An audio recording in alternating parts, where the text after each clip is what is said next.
At this time, we will move on to Fisheries. Fisheries Chairman Jeff Doctor, former Chairman McMillan. Appreciate the title. Thank you, Chairman Griggs. At this time, I would like to invite Thomas Scott from U.S. Forest Service to speak, please.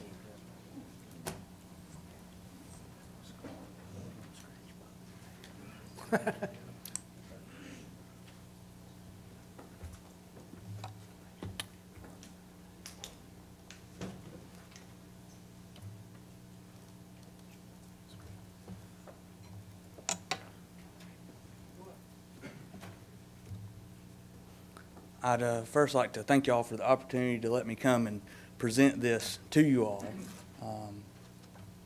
Start off, this is the picture of the Dillard property.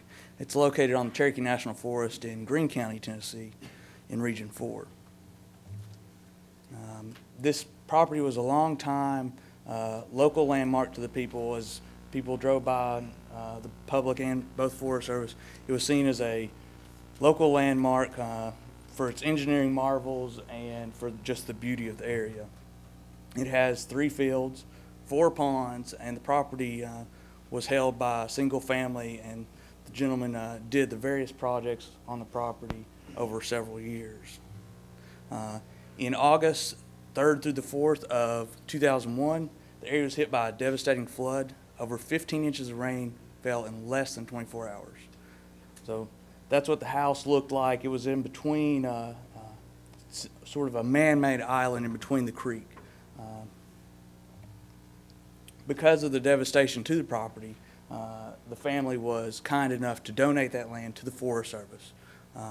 And with those intentions were to use that property for children to get people out in and experience wildlife. During initial surveys of the Paint Creek, most of the fish were quite small, except for the large brown trout, showing that there's great possibilities in these waters to produce fish and opportunities. The 4 existing ponds were also surveyed, and not only from the flood damage, but from pre-existing conditions such as we had goldfish were just all throughout the pond. So that was another issue we had to encounter. This is a picture of the devastation after the flood. That bank that you see in the background is actually a dam for 2 of the ponds. The creek was undercut and also moved laterally tens of feet. The ponds didn't flow, the water didn't flow correctly through them. Water levels weren't right, and you can see the immense amount of vegetation around the ponds. We were able to acquire 2 grants after receiving the property from the Dillard family, and through that we were able to work on those ponds and the stream bank, improving those. And through this project since 2002, we've had several different partners, including TWA, Tract Unlimited, and the U.S. Fish and Wildlife Service. We're able to install new fencing in the park and create a parking area to allow the public access to the area. There was just an existing driveway in the road that you see and no areas for public parking and access. There was an existing dam, as you see in the upper left-hand corner. Some of the elaborate engineering work that the gentleman had done on the property. During the flood, that is what caused the bank erosion that I previously discussed. And so we had to go through and remove that to stabilize the stream. This is the stream bank during restoration that we previously saw. We're able to plant those willows, and to date, sorry I don't have a picture of current, but that area is completely secure. We've had large flood events since this, and it's held, and the stream is actually able to naturally meander through that area.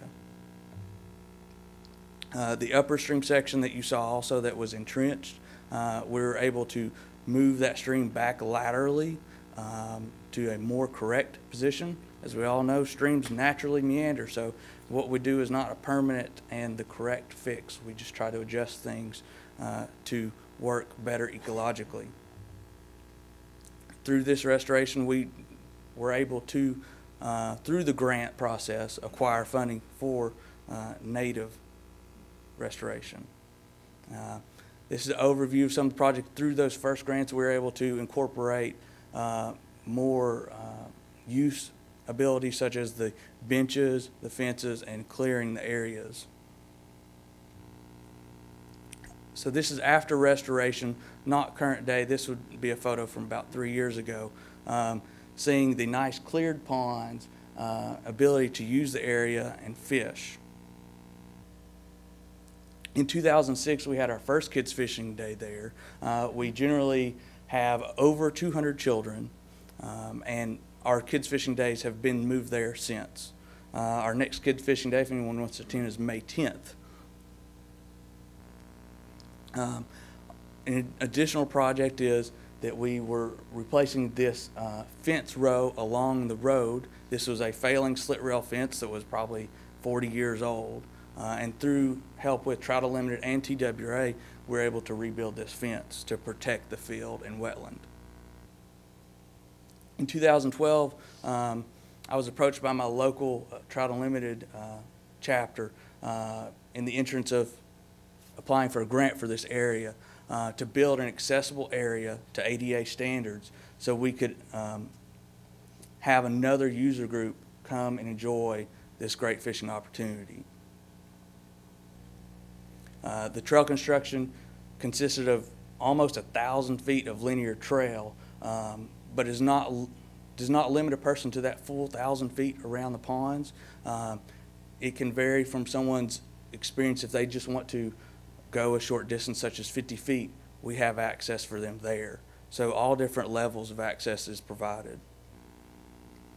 This is a picture of the trail as it is completed. As you can see, the trail goes along the right side of that pond, and also on the left, there is two different loops in that area. Through the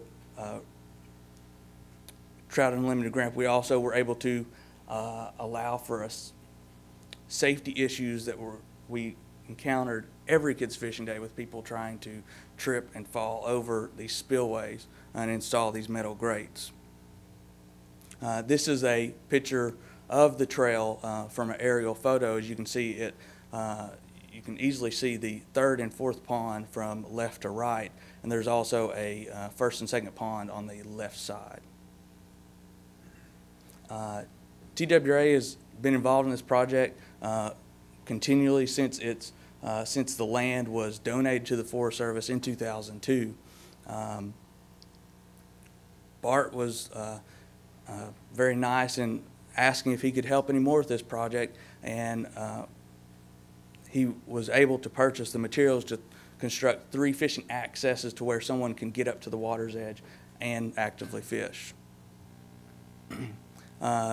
There is 3 docks currently. This is a 2-person access dock. The front of it's 12 feet wide and gets the person up to the water's edge to where they can actively fish.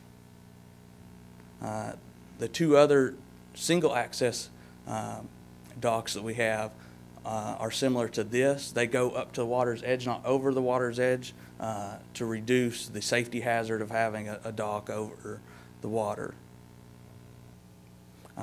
In the future, we plan to more involve this area through the help of TWA through trout stocking, to have a more consistent fishery there. After Kids Fishing Day, this is a very popular fishing area for all of our users. And to extend that, we would like to, I guess, propose a 4-fish limit and then fishing restrictions hours on that, as you can see. And this is a final view of the Dillard property. Thank you, Thomas. What's the location of it? This is in Greene County, so that's Okay. northeast Tennessee. I live in Okay. Sullivan County. I'm just Okay. trying to figure out where it is to go see This it. is up Highway 70, going into North Carolina from Greenville. Okay. And it's on a local name would be Viking Mountain. What It's a mountain? Viking Okay, Mountain. It's an okay. old ski resort at the the base of that mountain. Okay. It's 147 acres is what was donated to the Forest Service. This adjoins Forest Service property on 3 sides. I mean, it's not just a square tract of land, but it adjoins other Forest Service property, but the tract was 147 acres that was donated, yeah. That's awesome. That's a great project. Yes. It's a good job. So is there any comments from the? Yeah, I think it's impressive, but since you got it because there was a huge Noah's Ark flood. That's correct. Is it, how prone is it to mild flooding? I mean, is your effort gonna be washed away? No, it's not prone to mild flooding. The flood that came through was in excess of 1,000-year flood, you know, a 15-inch rain event. This wasn't in, we'll say, 24 hours or 23 hours they had 15 inches of rain. This was within the course of 12 hours. And it was specifically on this mountaintop. Huge communities, not only this local community was devastated by that. The ponds were not, except for the first pond, was not impacted by the flood, just the home site. And there's not a fear of future impact to the area, no. And the name of it is Dillard? The Dillard place is what it's locally referred to. The Dillards is who donated the property. What year was the flood? 2001. It was August 3rd and 4th of 2001. Okay. Any other comments? Thank you very much for your presentation. Thank you. It's back to you. Thank you, Chairman McMillan. At this time, we'll go to Government Relations. Chairman Woodson. Thank you, Mr. Chairman. I'd like to ask Chris Richardson to join us and give us an update on the convening of sine die for the 108th General Assembly.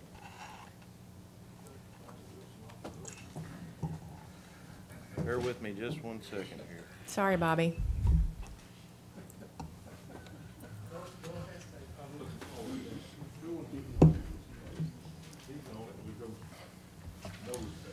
Thank you, Madam Chairman, members of the commission. I'm going to be very brief today. I will tell you that the legislature has adjourned for the year, effective last Thursday. Most of all of our legislation that we were supporting passed and has been signed by the governor. There's still some legislation that's being engrossed and awaiting signature. Public chapters are still coming out, so I expect to have a full kind of end-of-the-year legislative report for you at the May meeting. I do want to update you all. We had a nice event there towards the end of session, sponsored by the Wildlife Resources Foundation. We had the Tennessee Sportsmen's Caucus reception, which was very well attended this year. We had a few of the commissioners that came, and we probably had close to 70 or 80 members of the General Assembly that came through there. I want to extend a special thanks to some of our wildlife officers that came down and helped with that event and manned the grill all day. Eric Tummins, Joe Campbell, Rusty Thompson, Lee Conondike, Mark Ventura, and Dale Grandstaff were all there all day, and the event would not have been possible without them. I do also want to take just a moment and thank 2 other very critical members of the staff that without them my job would not have been possible, and that's Tracy Boyers and Lisa Crawford. Without Lisa's efforts in keeping the calendar straight and manning the updates that come across the TLS service, I would not have known whether I was going or coming. And certainly Tracy handles a ton of work for me when it comes to bill analysis and watching committees when we've got multiple committees going on. So a big special thanks to them, because without them I would not be able to do my job. But with that, that's kind of the update where we are now. Expect an end of the year report at the next meeting, and if you all have any questions, I'll be happy to answer them. Commissioner Cox. I enjoyed the caucus. It was well attended, and we got to visit with a lot of legislators, and Bobby Wilson cooked Asian carp. It was very tasty. Thank you, Commissioner. A special thanks to Bobby and his crew as well that were there, and also to Julie Schuster and her team at the foundation. They were all instrumental in having that event go off so well. Great. Any other questions from members of the commission? Chris, thank you so much for everything this year. I do want to, we have a special guest in our presence today, Mr. Nat Johnson, who is usually, back in the day used to give this report. And then last month, Chris gave a much more extensive report because of all of the different things that were happening. And unlike many folks who do government relations work, either within government or external to government, Chris concluded most of the work for the agency early on and was able to then monitor and watch very closely. And so I'd love for Nat, if you wouldn't mind, Nat, to come. Appreciate you being here. Would love if you'd address the commission. Welcome back. Thank you. I appreciate it. It's a whole different light standing up here, but not having to take the burden for the things that Chris has done and the job that he's done very well. And I've had a great time this past year. When Chris was hired, began to look around a little bit and talk to the director, and Ed came to me and said, would you mind being his, quote, field training officer for the session? I thought, well, I've never exactly had that title, but I welcome the opportunity to take that on. And we had some good meetings. We met with the Farm Bureau. We met with the Department of Agriculture and introduced Chris around, and this great, energetic young man that, as it began to look around, found out that we were very lucky to get Chris, that he was on more radars than just ours. And I think he's proven himself as we've gone along right there. And in looking, you know that the culture of the legislature is changing. The staff is getting younger. The members are getting younger. The mode of communication is getting younger. And I started where communication was 2 payphones outside the cafeteria. That's all the communication there were. To now, as Chris can text and tweet and all that stuff from the podium, but that's kind of passed me by. But what really brought that home was 2 years ago, there were some new senators elected, and I will leave the names out, but I went and introduced myself to one of these new senators, and I said, I'm Nat Johnson, Wildlife Resources. And this gentleman, Nat, it's so good to see you again, buddy. How have you been? And I hope I didn't have the deer in the headlights look, I had no clue where I'd known this gentleman before. Just went on and on about how we'd worked together in the past and this and that and this and that and the other. And I, carried on. I went outside and I said, who is this guy? Where do we know him? He says, well, he was an intern under Governor Sundquist, and you work with him. So now he's a senator. So I said, okay, now it's time to move on and change. It is the younger generation that needs to come along. But, Chris did not need to be brought up to speed a lot. Told him the usual things, much as it hurts, tell the truth all the time. I could never remember who I told what to. So you just tell the truth all the time. And the first thing I told him was to get out in the field. You got to get to know the agency. When somebody says, well, what about that boat ramp at Walnut Log? You need to know, well, which end of the state is that on? And got to get out there, get to know the regional managers, get to know the law enforcement majors. And he did. And he did a good job of it. And he got his name out there, and he made those good contacts. And I said, there's a couple little things you might want to get up to speed on. This, this little hill over there called Etna Mountain. You might want to look into that a little bit. And this thing, this Black Swamp thing, you might want to get up to speed. Well, before session ever started, Black Swamp came up, and he got the 2-hour indoctrination on Black Swamp from Brother Ron Fox and Chief Clerk Joe McCord was there, and Mike Butler, and got the whole indoctrination on the Black Swamp thing. But he moved along and got to know the membership very well. And before session started, the director and I met about, well, how are we going to address this year's session? And we kind of had a plan. But when Ed and I had this meeting right before the session started, we both said, well, I think we ought to change the plan. We had never discussed what each other's change was going to be. Well, it came to be the exact same thing, that Chris needed to start out as a man on the ground down there. Our original plan was that I would introduce him to the committees and go off.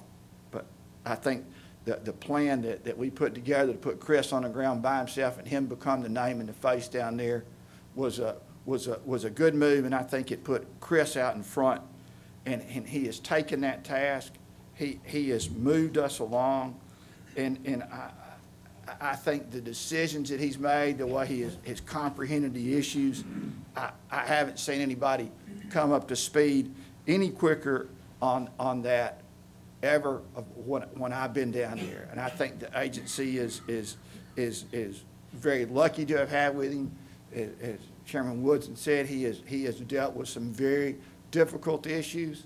You know, there were several afternoon phone calls that he would call me and just all up in the air about this and that. And I said, well, it's going to work out. Just give it a little while. It'll work out. And, you know, we'll make a few phone calls and find out a few things. And it did. And I think the agency should be very, very proud of what he's done. He's garnered positive comments, not only from our friends and from the leadership down there, but, you know, when you've got people you're on the opposite side of the issue from saying, well, I like Chris. I can talk to him. He's doing a good job. To me, that's the ultimate compliment that he could get. Now, the only negative thing that I interpreted was negative was there was one senator that was from around the East Tennessee, Southeast Tennessee area that said, you know, I kind of like this Chris. I can get along with him. I can talk to him. Well, I took that as negative, given who was saying it. But I think he's come across very well. Not to mention any names there. That he's come across very well. I'll have to say that Chris has exceeded my expectations, and I think I can speak for the director on that standpoint. He's come across as a seasoned professional, and I think the agency is very, very lucky to have had him, and I think it would be a good order to at least give him a round of applause for what he's done this year. Thank you, Nat. Chairman Griggs? Nat, stay up there. Oh, I know you've taken the time to toot Chris's horn, and it's well-deserved, and I think this commission and agency know that, but I'd like to take it for a second to toot yours a little bit. You know, you retired, you left, you could have stayed left, but I appreciate you taking the time to mentor him. And there's one thing that I noticed about last night at the event that we had. You know, you may retire from the agency or you may roll off the commission, but you never leave the family.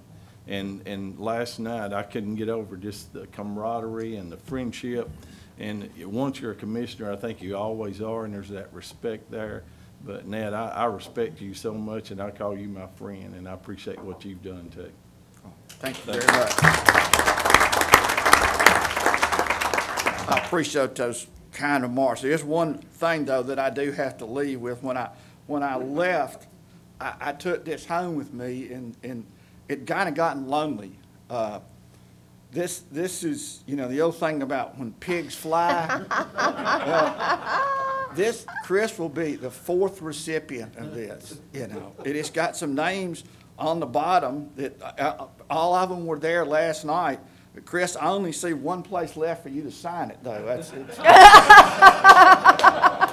But it was lonely, and I think it needed to come back to the agency. So, Chris, I'd like to present this to you, this flying pig, and you can think whatever it is of it, but it's yours to keep. That's great. Thank you, Nat, for all of the kind work, all the mentoring, and I hope you listened real carefully to what Chairman Griggs just said, because I'm not going to stop calling you, and I'm not going to stop needing the advice, and I appreciate everything you did for me this year, and appreciate all of the help and advice, and without your counsel, I don't think I would have been near as successful. So, thank you very much. Thank you both very much, and I know we've all had several comments at the last meeting, but, you know, from the consent calendar items to the seamless efforts to the obvious camaraderie among the members, Chris, I really appreciate you, and I'm excited about that relationship between the agency. And so now I will conclude the Government Relations Committee meeting and turn it back to the chairman. We can't go home. How about that? How about that? Thank you, Chairman Woodson. At this time, we'll go to Budget Committee. Chairman Cannon, please. Thank you. The committee recognizes Darrell Radijak regarding a budget expansion for the wild turkey disease project. Darrell, as you're presenting this, if you would tell us the mixture of funds, where the funds are coming from. Absolutely. Yesterday during our season setting process, when we were talking about wild turkeys, Roger Applegate addressed the commission and informed them of some areas of the state where there's a perception that there's turkey decline, in particular Wayne, Giles, and Lawrence County. Their harvest numbers have dropped off considerably over the last 10 years, and we're trying to identify whether or not there is actually a problem with the turkey population in those counties. We've undertaken some projects that we're already funding with our already budgeted money, in particular the aerial surveys. We're going to be doing this mail-out. But one of the things that has come to light, especially from the public in that area, is there's concern of some type of disease affecting the turkeys. And so what we want to do is do a disease study down there with the University of Tennessee, and those types of studies where you have to collect birds and do the analysis, the testing in the lab are quite expensive. The good thing with this, we come before you for a request of a budget expansion in fiscal year 15, so it wouldn't start until July 1 of 2015, a budget expansion of $100,000. We have experienced quite a bump in our PR money, and as you know, it's often difficult to use that PR money because we have to come up with the 25% match. What we have worked out, we could use, what we're requesting $100,000. All of that would be federal money, the PR money. The match that we're coming up with is actually donated to us by the University of Tennessee. As you know, they have quite a bit of overhead charges, and they agreed to waive the vast majority of their overhead charges. And so those overhead charges can be applied as the match for that federal money. And so the $100,000 that we're requesting this budget or this project to cost, the match is mostly being provided by the University of Tennessee by their waived overhead charges. It boils down to costing the agency about $2,000 or $3,000, but we're gonna absorb that with already budgeted monies that we have within the Wildlife Division. And so the 100%, the $100,000 would be federal money. Mr. Adjack, thank you. On behalf of the Budget Committee, I recommend approval of the budget expansion for FY15 of $100,000 for the wild turkey disease project. Okay, I'd have a motion and a second. Is there any discussion? No discussion. All in favor say aye. Aye. Opposed? Motion passes for budget expansion wildlife turkey disease project for $100,000 FY15 Wayne, Lawrence, and Giles County. Thank you. Thank you, Darrell. Chair recognizes Tim Churchill, Chief of Real Estate, for our monthly real estate report.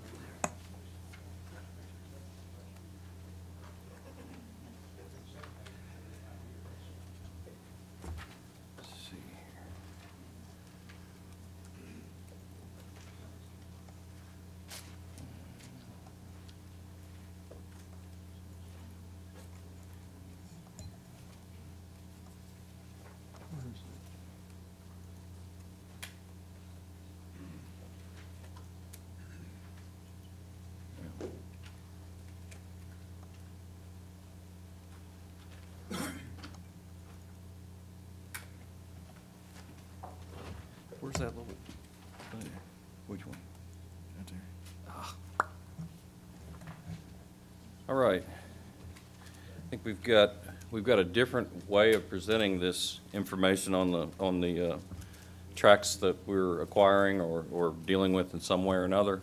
It was at the suggestion of Commissioner Cox that we present it in this map format, and I think it's a much better format, and hopefully, if you can see it, it'll be a useful way of looking at this. But I'll go through them kind of the way I always do, and which starting in the west part of the state, the first up here in the northwest is Heartwood tract. This is a fairly large tract that would complete our tumbleweed WMA, and we're trying to acquire that. We've got an appraisal, and we're working with the Conservation Fund on that one. These others are smaller tracts. They are scattered throughout the western part of the state, and most of them are wetland. I think all of them are wetland tracts up various tributaries of the major rivers in the Mississippi floodplain. If there's any questions, I'll just kind of go through these. Do you have any? Can you see it? Why would we buy 2 acres of land separate all by itself? It's an in-holding. It's inside of, it's completely within a WMA, and we're just filling in the WMA. We have a lot of those in-holdings in our WMA system, and we always try to take those out whenever we can.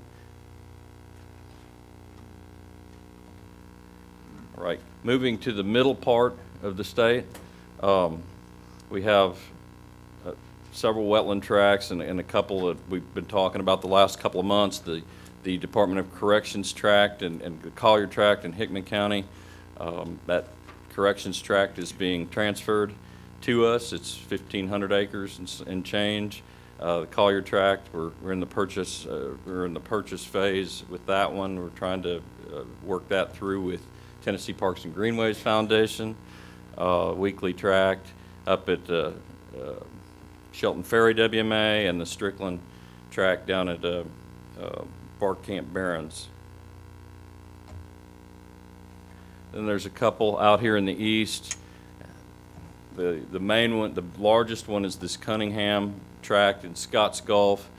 We've been working on that one. It's 3,000 something, 500 acres, something like that, and been working on that for more than a year. There's some tax lien issues with that, and we're trying to work through those. And our partner on this one is the Land Trust for Tennessee. The last one up there is in Jackson County. It's a part of, well, we bought a tract, and the 2 tracts in this number 2 phase are on either side of the tract we already bought. So that's sort of what's happening over there. And then there's a couple more in the far east. One is the Topoco Lands tract, and it's quite a large area, and we're working with the Nature Conservancy on getting that transferred to us at pretty much no cost. This 3 acres up at the Blevins Turtle Bog is part of land that TNC owns. It's a known site for turtle reproduction. It's up in Johnson County. Eventually, quite a lot of that bottom will belong to the agency. They'll give that to us in years to come. So they're completing some turtle bog studies up there. But that's what's happening. If there's any questions. Thank you, sir. Any questions from the commission, from the audience? Thank you so much. Thank you. Committee recognizes Ken Tarkenton.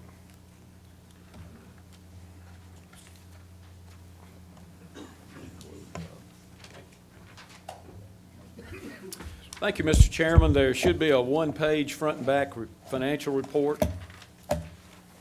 In your books, I'm reporting on the month of March 2014.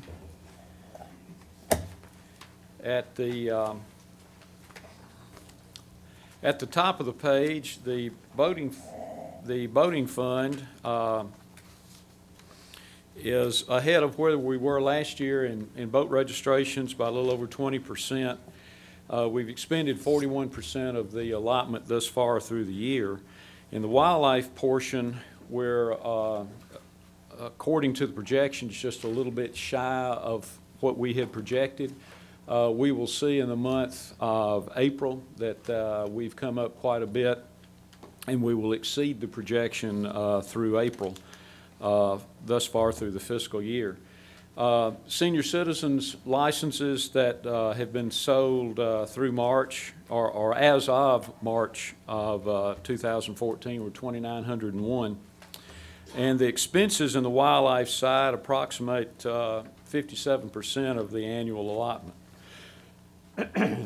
At the bottom of the page, the 2 endowment funds have the Watchable Wildlife Endowment has approximately $6,500 that can be transferred to the reimbursement of those projects. And the lifetime Sportsmen endowment has $36,800,000. The top of the second page or on the back, I think y'all have a one-pager. I'm not sure. Mine's on 2 pages. So anyway, the Wetlands Fund at the top of the page has approximately $13 million balances at the end of March. We've zeroed the maintenance fund out as we usually do, and the compensation in lieu of tax has $801,000 balance in it. Are there any questions or comments? Any questions from the commission? Commissioner Cox? I do. I've got one, and I think I know this, but we're 75% into the year, and we've only spent 56.7% of the money. Why? For basically 2 reasons. Well, basically 1 reason. This year we have a higher allotment than we have had in the previous preceding 2 years, and the allotment or the budget has several, we would call them capital projects or one-time projects such as the renovation of the Nashville office building, ADA in both boating and wildlife. Of course, boating doesn't affect the wildlife side, and that has something to do with it. There's also other things that go the other way, and I can bore you to tears, but we pay overhead to the state of Tennessee. Okay. Thank you, Ken. Any other question? Thank you. Mr. Chairman? Yes, sir. That concludes our report. You're not going to adjourn the meeting like they did yesterday? No, I was just one thing we didn't say, and that is, Nat, just the handoff and all, I just want to say nicely done. Nicely done. Director Carter, I would mention, I know you're going to get the information to us as quickly as possible on the rulemaking. I would ask that you get each region head person to go through the WMAs and put out their justification on why they want to do. Is there any other direction the commission would like to give Director Carter on that? Any comments from the commission? Anybody in the audience? Director Carter? Are you about to adjourn? Yes, sir. We skipped over an item. We have the. Well, wait, I have. Unless you meant to delete. I meant to delete. But you talking about? Mr. Stroud, yes. I asked him. Oh, okay. Go ahead, we'll go. We're having a series of meetings on that, on the TV show, and we have determined a lot of things that's going to happen. In the next 2 weeks, we got to make some decisions. We'll do that, so in May I can give you a full report on what we're going to be doing. I will say this, though. It's a positive change that's intended to go not only into the public broadcasting, but outside of that, and earn some money for the cause. And I think the show is really shaping up to be really good. Thank you. Can I make just a couple of announcements? Or you want to? Well, first of all, I want to thank Nat for coming today. We worked together for quite some time. It looked funny when I looked over the list and saw his name on the visitor list. It doesn't fit yet. But anyway, thanks to he and Chris both for everything that they did in making this session of the legislature work so well in terms of how the agency interacted with the legislature and all of the things it went through. I want to say also thank y'all for last night and for your attendance there. It was a good evening, and we got to visit with a lot of people that I hadn't seen in a long time, and I thought that went well, and to thank the foundation for doing that as well. I did an oversight last night. I asked about former commissioners, former retired regional managers, former retired chiefs, and in my notes, which I skipped over, I had one other category, and it's a very exclusive club because in the last 35 years, there's only been 3 people. And so let me, if you don't mind, let me do it. If you've ever been a former assistant director, would you raise your hand? Thank you. The other 2 are, Alan and Ron were both there last night too, and I just completely forgot that.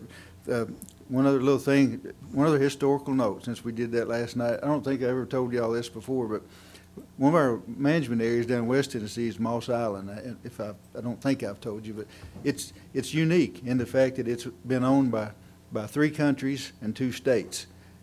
It started out, it was owned by by Spain back in the very days of exploration. France came in, took it from Spain, and then later on the United States acquired that, so then the United States, so those are the 3 countries. Then Arkansas claimed that it was theirs, since it's right on the Mississippi River. Tennessee said, oh no, it's ours. The Supreme Court reviewed it, and in 1956 said, no, it belongs to Tennessee. So there's a little bit of history on Moss Island, 3 countries and 2 states. Last thing I'll tell you, I'm leaving tomorrow to meet with the directors of the Southeast for our spring meeting when we go over our business that relates to the region. Hannibal Bolton, who's the chair, not the chair, but the director of the Fish and Wildlife Service Federal Aid Division, will be there. I talked to Hannibal recently, and I told him our legislature is working through this thing on the senior citizen license. It's a big issue. The governor's going to be involved in it, and he said, you know what? We haven't done y'all right on this. We ought to change that. Now, I took that as a really good sign. He said, but I'll need to see that. So Chris has given me the resolution. I've got it signed. I'm taking that with me. I don't hold that as a, oh yeah, we're going to fix it, but it's the biggest glimmer of hope that I've had since we started into this thing. So just wanted you to know that by the May meeting, I'll have a pretty good idea whether or not the Fish and Wildlife Service is going to revisit that part on senior citizens license. But that's all I have for right now. Thank you all for this whole 2 or 3 days. It's been really good. So too, I'll mention, I know Ed, you asked me if I'd skip something. I will mention that we did skip intentionally. Darrell Radjack was going to make a presentation on bear attack response training, and also Bobby Wilson on an overview of Asian lake operations. I just decided to push that to next month. I will say that, and I talked to Commissioner Stroud too. But anything else? We stand adjourned.